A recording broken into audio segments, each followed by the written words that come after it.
Hello, my name is Jesus Torres. This Fernando Cors. and this is. I'm Jonathan Soto. And these are my two students for week 2 shapes and quadrilaterals activities. So I had them both do the classifying quadrilaterals worksheet that we did as a homework assignment during week 2, as shown on screen. These are both of their answers. Alright, so during this part, I kind of just had them go over the worksheet together. Just wanted to give them a quick view of it. And yeah, that's about it for this one. So this is Jonathan's worksheet. It's partly my fault. He had everything right, but my fault for not giving enough instruction when it came to the circling part. Just because he didn't really go in depth about choosing different options for the other ones and just chose the first option for each shape. So it's probably my fault for lack of instruction. Now when it came to Fernando, I went into a little bit more detail about what he should do for this worksheet, and like you see on this, he has the same answers as Jonathan for every other box, but in the circle, the words box, he actually goes on to like choose the other shapes the other quadrilaterals that describe each shape. And I also had them do the first part of the quadrilateral queries worksheet. So here Jonathan's just finishing up the worksheet. He went through it pretty quickly because in order to save time, I just had him and Fernando just give true or false answers, and then I would have them explain the reasoning later on as I explain later during the video. Just like with Jonathan, I had Fernando do the first part of the worksheet. He filled it out pretty quickly as well, just answering true or false. And I would have him and Jonathan discuss their reasonings when they were comparing their answers later on. And here I just showing your answers, like which ones they had in common, which ones they didn't. The ones that are in common are in green, the ones that didn't have common are in red, which they will be discussing in the next upcoming part. And right now they will be comparing their answers. The second part of the worksheet, I showed them the parts I did myself, just due to time constraints, as we all have stuff to do, we have homework to do, so due to time constraints, I showed them the ones I did for that assignment. And ultimately we're gonna be showing the Venn diagram of the rhombuses, rectangles, parallelograms, and squares.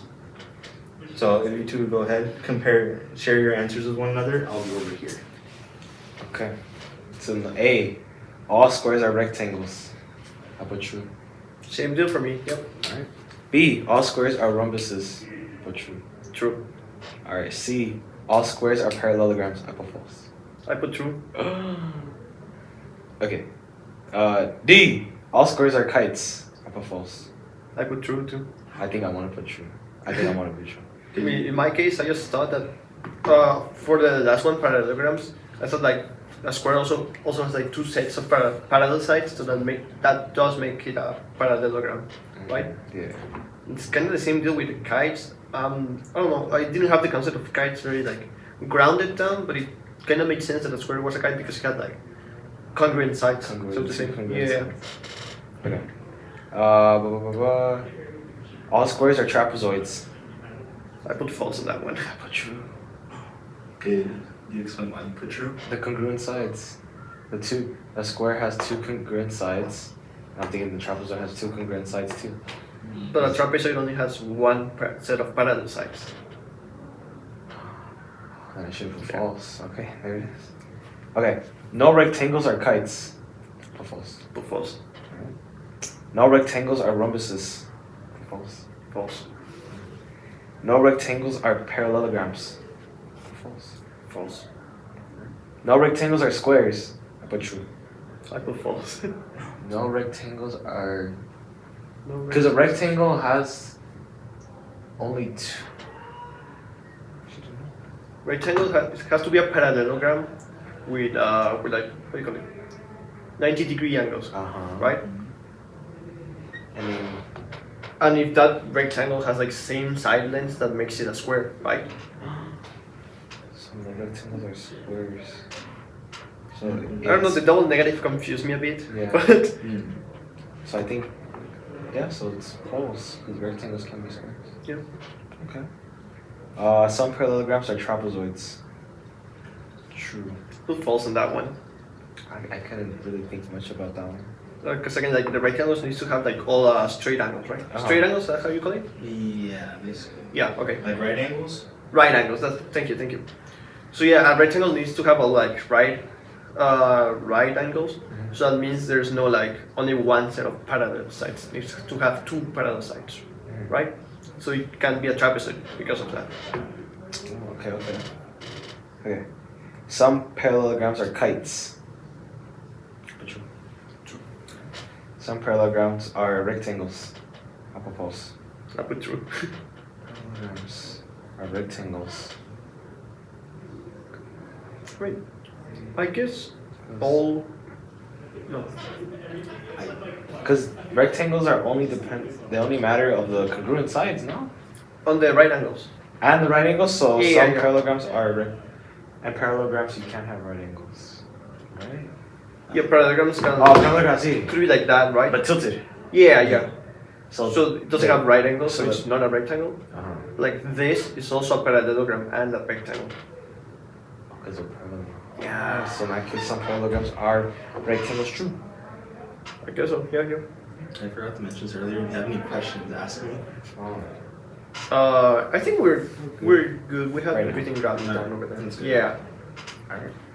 So you already went through all of them, right? Yes. Alright, so just like for reference, I'm gonna have, just cause like, since I didn't have you guys do this yourselves, I'm gonna have like the pic, like for second section, I'm gonna have like pictures of all of the shapes I drew on there, if you guys wanna go over them and stuff. Mhm.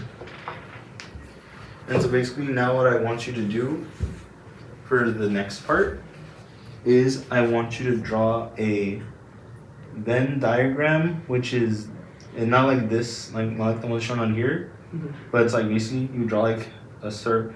The best way, okay, may I borrow the marker to like explain it a bit? So basically, let's say Square, which is part of the rhombus,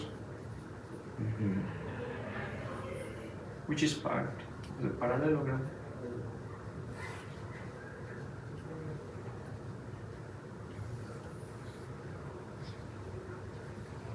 Alright. Okay. I mean, yeah, that looks about right. Okay. So yeah, makes sense, you know, because all rhombuses are parallelograms, All squares. all squares are parallelograms, and rhombuses. and rhombuses, but not all rhombuses are squares. Yes. So. Those are parallelograms and rhombuses or squares, I think. Mm-hmm. Yeah. So, yeah, makes sense. You guys did, yeah, it makes sense, you clarified why why that falls into one another. Good. You guys did good. Thank you for helping me with this experience. Yeah, no Thank problem. you for taking time out of your busy schedules for doing this for me. For sure. Well, My brain hurts. well, that was me teaching the week 2 activity, identifying quadrilaterals. Thank you for watching.